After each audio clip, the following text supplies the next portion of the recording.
Okay, let's go through MCQ question 20 now. The diagram shows a kidney and its associated vessels. Okay, which structure contains liquid with the lowest and the highest concentration of urea? Before we get started, let's first define the question.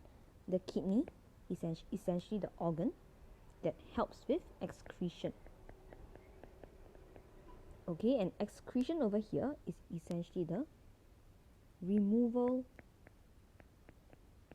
of metabolic waste products.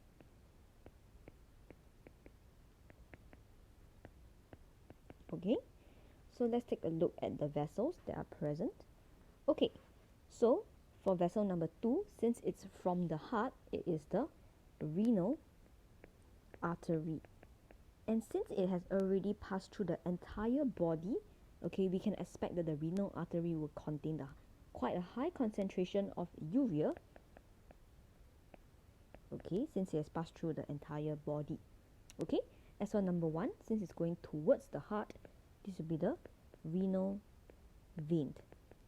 Okay, as for the concentration of urea, it will be low, as most of the urea has already been excreted out by the kidney at this point of time already.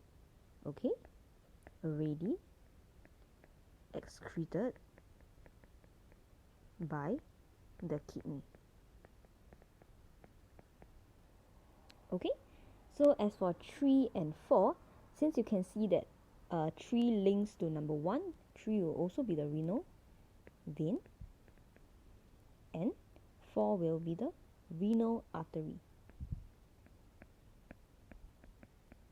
Okay, then what about vessel number 5?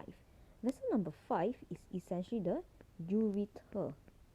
The ureter is the one that connects the kidney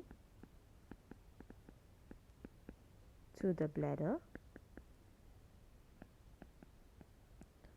for temporary storage of urine. So at this point of time, the concentration of urea will be the highest as it is about to be excreted out of our body. Okay, so let's move on to the question. Okay, so the lowest concentration of urea, we will expect it to be in the renal vein, which is essentially 1 and 3, so we can eliminate 2. Okay, however, for the highest concentration of urea, as mentioned, it will be in the ureter, because the ureter will be the storage space of urine, which will accumulate the entire concentration of urea in our body, so it can be excreted well. Okay, so the answer will be B.